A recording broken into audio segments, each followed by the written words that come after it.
ఆపండి. ఎందుకు పోరాటం అన్నా? దాదాపు 150 మంది 3 నెలలుగా పని లేకుండా ఉన్నాం. ఇందులో జీతాల బాకీ ఒకటి. కొన్ని ఊరికి వెళ్ళిపోదాం అనుకున్నా ఎవరు వెళ్ళలేని పరిస్థితి. పాస్పోర్ట్లు కూడా ఇవ్వనంటున్నారు. తిండి కూడా గతి లేక రోడ్ల మీద ప్లాట్ఫామ్ల మీద అనాథల్లా పడుకుంటున్నాం. మాకు మా జీతాలు ఇవ్వకపోయినా పర్వాలేదన్నా, మా పాస్పోర్ట్లు తిరిగి ఇచ్చేమని చాలు. వాళ్ళకు దండం పెట్టి మా సొంతలకి మేము పోతాం. అందుకని ధర్నాలు పోరాటాలు చేస్తారా? ఇది మన ఊళ్ళో కాదు, పట్టుకుని లోపల దోస్తారు. చేతిలో పాస్పోర్ట్ కూడా లేదు. ఏంట్రా మీ ధైర్యం? ఈశ్వరమూర్తి అని మన తెలుగు ఆయన ఇక్కడ ఆఫీసరు, ఆయనే నన్ను రమ్మన్నారు. వెళ్ళి ఏం చేయాలో మాట్లాడొస్తాను. మీ సమస్య గురించి ఎంక్వైరీ చేశాను. కంపెనీ పేరు yellow stone constructions. Owner China వాడు. వర్క్ పర్మిట్ ఎప్పుడో క్యాన్సిల్ అయిపోయింది. వాళ్ళు ఎక్కడికైనా వెళ్ళి పని చేసుకోవచ్చు అంటున్నాడు. సార్ వాడు అబద్ధాలు ఆడుతున్నాడు సార్. వేరే పనికి వెళ్ళిపోకూడదని వాడు అబద్ధాలు ఆడుతున్నాడు సార్. అవును తెలుసు, కానీ చట్ట ప్రకారం దాన్ని నిరూపించడానికి నెలలు పట్టొచ్చు. మీరు కంపెనీ వాళ్ళని అడగాలి. ఇక్కడికి వచ్చే ముందే వాడి అన్ని పేపర్ల మీద సంతకాలు పెడుతున్నారు, పాస్పోర్ట్లు ఇచ్చేస్తున్నారు. ఇప్పుడు సమస్య అంటే నా దగ్గరికి వస్తున్నారు. ఐఎమ్ సారీ గణేష్, ఈ విషయంలో కంపెనీ వాళ్ళ హెల్ప్ లేకుండా నేను మీకేమీ చేయలేను. సార్ సంవత్సరాలుగా వాళ్ళకి చాకరీ చేశారు సార్, కానీ ఇప్పుడు సెక్యూరిటీతో బిచ్చగాళ్ళలా తరిమి కొడుతున్నారు సార్. మేమంతా మిమ్మల్ని నమ్ముకున్నాం, ఏదో చేయండి సార్ ప్లీజ్ సార్. చేయలేనని చెప్పడానికి ఎందుకన్నా పోలీస్ ఆఫీసరు? ఇదిగో ఇటు బాబు ప్రాణాల కోసం పోరాడుతున్నాడు. పోయేలోగా వీడు వెళ్ళి ఆయన పాపం చూస్తాడో లేదో ఎవ్వడికి తెలీదు. నా పెళ్ళానికి ప్రసవ తేదీ అన్నా, కనీసం ఆసుపత్రి ఖర్చులు కూడా డబ్బులు పంపలేని నువ్వే మొగుడు అయ్యా అని అడిగింది. నేను ఇక్కడున్న పరిస్థితిని మింగను లేక కక్కను లేక పో అన్నా, చచ్చిపోదాం అనిపిస్తుంది. నేను మీకోసం కదా కొట్టుకుంటున్నాను, ధైర్యంగా ఉన్నాను రా. ఒరే జన, మనం దేశం కాని దేశం వచ్చి చెమట వచ్చి నిజాయితీగా పనిచేసాం, అది వృధా కాదురా.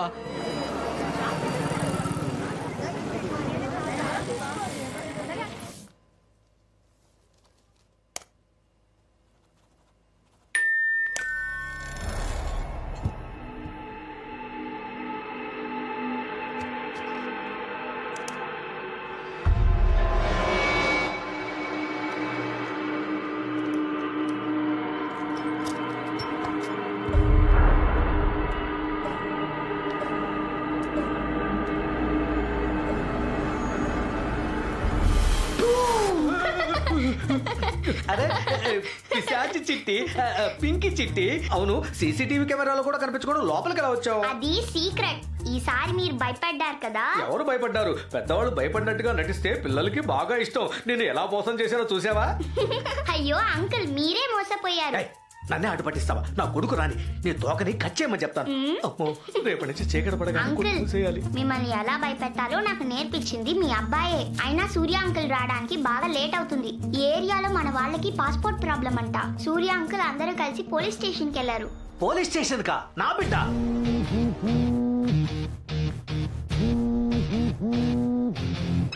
హలో సూర్య, ఎక్కడున్నావు? దీపావళి వస్తుంది కదా నాన్న, మన షాప్ కి బోల్డ్ అని ఆర్డర్స్ వచ్చాయి. అందుకే హోల్సేల్ లో పాలు కొనడానికి వచ్చాను. ఏనన్నా? పాలా? పోలీస్ స్టేషన్ లేదో ప్రాబ్లం అంట. మన ఊరు వాళ్ళంతా అక్కడే ఉన్నారంట, నువ్వు అక్కడే ఉన్నావని ఒక పెద్ద మనిషి చెప్పింది. Police station? నేను అలాంటి చోటుకి వెళ్తానా? రిస్క్ కదా నాన్న. సారీ బాబు సారీ, ఏ టైంలో ఫోన్ చేసి నిన్ను డిస్టర్బ్ చేశాను. ఇప్పుడు చెప్పు, ఈ సంవత్సరం స్వీట్ ఏంటి స్పెషల్? హల్వా నాన్న. సూపర్ నాన్న. చూసావమ్మా, పాల ప్యాకెట్లు కొనడానికి వెళ్ళాడు, అలా పెంచాను వాణ్ణి. నా బిడ్డ ఎవరు ఎన్ని చెప్పినా ఏ నాటికి ఎలాంటి రిస్క్ తీసుకోవడమ్మా.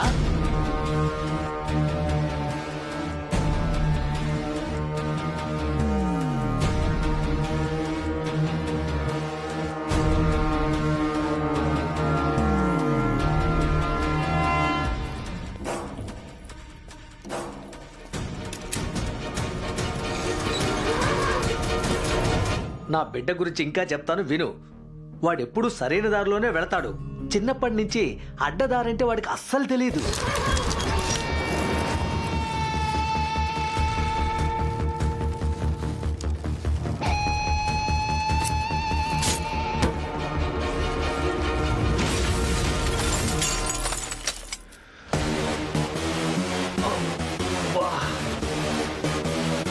ఈ పోరాటాలు కొట్లాట్లు వాడికి నచ్చవమ్మా. అది ఎంత పెద్ద రిస్కో నాకంటే వాడికే బాగా తెలుసు.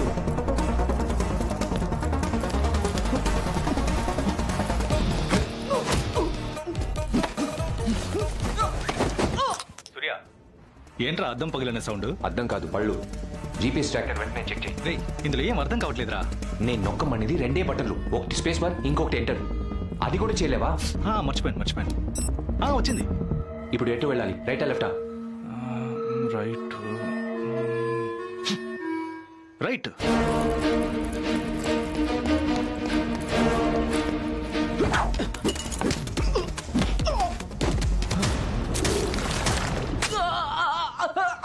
రే, లాకర్ రూమ్ ఎక్కడుంది? నువ్వు వెళ్ళే డైరెక్షన్ లో స్ట్రైట్ గా వెళ్ళు. లాస్ట్ లో ఉండేది లాకరే.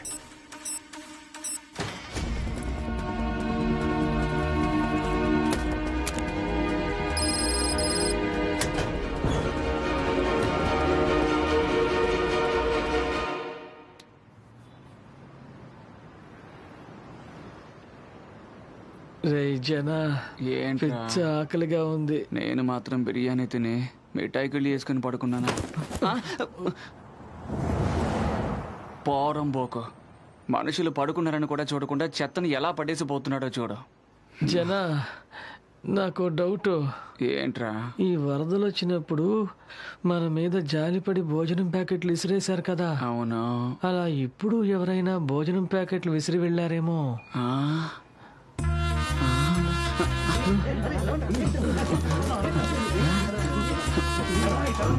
ఒట్టి పేపర్లు, ప్లాస్టిక్ కవర్లేరా?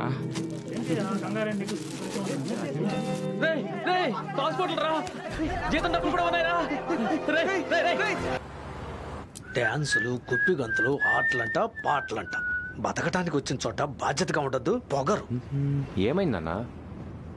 నీకు తెలియకుండా ఉండటమే మంచిది. తెలిస్తే నీ మైండ్ అప్సెట్ అవుతుంది. పర్లేదు, చెప్పు నాన్న. నీకు విషయం చెప్పనా? ఎవడో ఒకడు కంపెనీ అద్దాలు పక్కలు కొట్టి మరి పాస్పోర్ట్లన్నీ తెచ్చాడంట. అందుకే ఊళ్ళో పెద్దలు ఏమంటారో తెలుసా? ఏమంటారు? ఇలాంటి పనులు చేస్తున్నారే, అది వాళ్ళ తప్పు కాదంట. పెంపకం సరిగ్గా లేదు, వాళ్ళ బాబు ఎందుకు పనికిరాని వాడంటాడు. ఏంటి? అర్థం కాలేదా? వాళ్ళ బాబు 10 పైసలు కూడా పనికిరాని వాడంటాడు. నవ్వేవా? ఎందుకు నవ్వుతున్నావు? అంటే మన పెద్దవాళ్ళు చెప్పింది తప్పంటావా? నే అలాగేం అనలేదు నాన్న. అయితే ఒప్పుకో. ఏమని? వాళ్ళ బాబు ఎందుకు పనికిరాని వాడని ఒప్పుకో.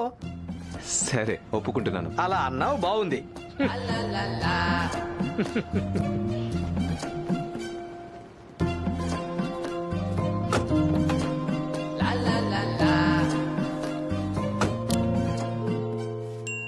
ఎవరు? చోళన్ సూపర్ మార్కెట్ డెలివరీ అండి. నేను రిమోట్ తో డోర్ ఓపెన్ చేస్తాను, మీరు టీవీ పక్కన పెట్టేసి వెళ్ళిపోండి. యా.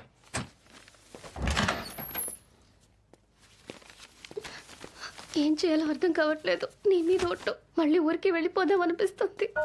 ఇంకో 2 రోజులు పేపర్ సబ్మిట్ చేయాలి. రీసెర్చ్ పేపర్స్ కి కావాల్సిన రెఫరెన్స్ డౌన్లోడ్ చేద్దాం అనుకుంటే 10,000 సింగపూర్ డాలర్స్ ఖర్చు అవుతుంది అంటున్నారు. నేను ఎన్నో యూనివర్సిటీ వెబ్సైట్స్ లో ఎంతో ట్రై చేశాను. యాక్సెస్ డినైడ్ అని వస్తోంది. అడిగితే రోబోటిక్ ఇంప్లాంట్ సర్జరీ చాలా అడ్వాన్స్డ్ ఏరియా అంటున్నారు. స్తోమత లేని వాళ్ళు అడ్వాన్స్డ్ ఏరియా చదవకూడదా? నేనే ఊరుగాని ఊరు వచ్చి ఫ్రెండ్ ఇంట్లో ఉంటూ చదువుకుంటున్నాను.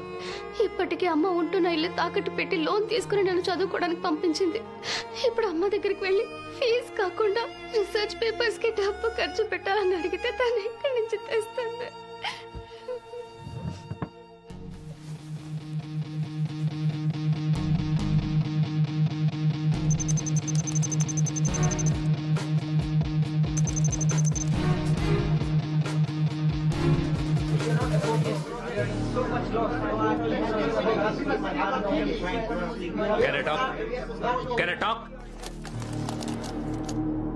అయితే మీకు ఇక మీద మాతో బిజినెస్ చేయడం ఇష్టం లేదు, అన్నిటినీ ఆపేస్తారు అంతేగా? కానీ నిర్ణయం తీసుకునే ముందు ఇదొకసారి చూడండి. కొన్నేళ్ల క్రితం వరకు చైనా జనాభా ఇండియా కంటే ఎక్కువగానే ఉండేది, కానీ ఇప్పుడు ఆల్మోస్ట్ సమానంగానే ఉంది. త్వరలో ప్రపంచంలోనే అధిక జనాభా కలిగిన దేశం ఇండియానే అవుతుంది. అది మాత్రమే కాదు, మీది అమ్మే దేశం. ఇండియా అనేది కొనే దేశం. చైనా నుంచి ఏ చెత్తను పంపినా అక్కడ కొనేవారున్నారు. 20 రూపాయల వస్తువుని 200కి కొనేవారున్నారు. అదే స్టిక్కర్ మీద ఓ ఫారెన్ స్టిక్కర్ అంటించి పంపిస్తే 2000కి కొనేవాళ్ళు ఉన్నారు. ఈ మార్కెట్ ని మిస్ అవ్వాలనుకుంటున్నారా?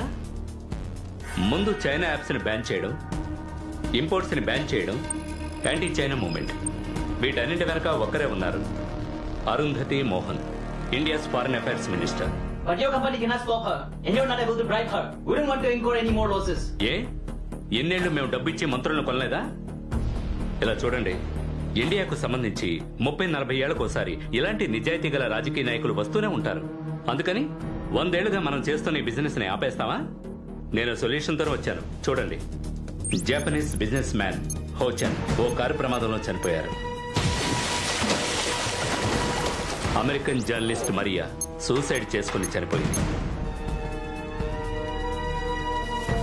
బాలీవుడ్ మోడల్ షాహుల్ తన సొంత స్విమ్మింగ్ పూల్లో చచ్చిపడున్నాడు.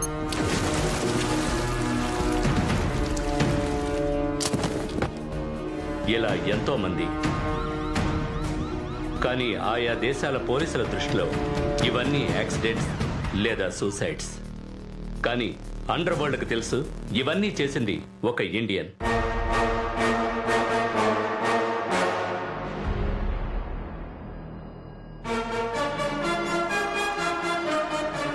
ప్రతి ఒక్కటి ఖచ్చితంగా పథకం వేసి చేసిన హత్య. ఇదే విధంగా అనుమానం రాకుండా ఆ అరుంధతి మోహన్ కూడా హఠాత్తుగా చస్తే No, what? He is right because we have to do that or else it's not possible. No, stop! This is $100 billion business. I want to call for a voting. Who doesn't want to hire him? And who wants to hire him?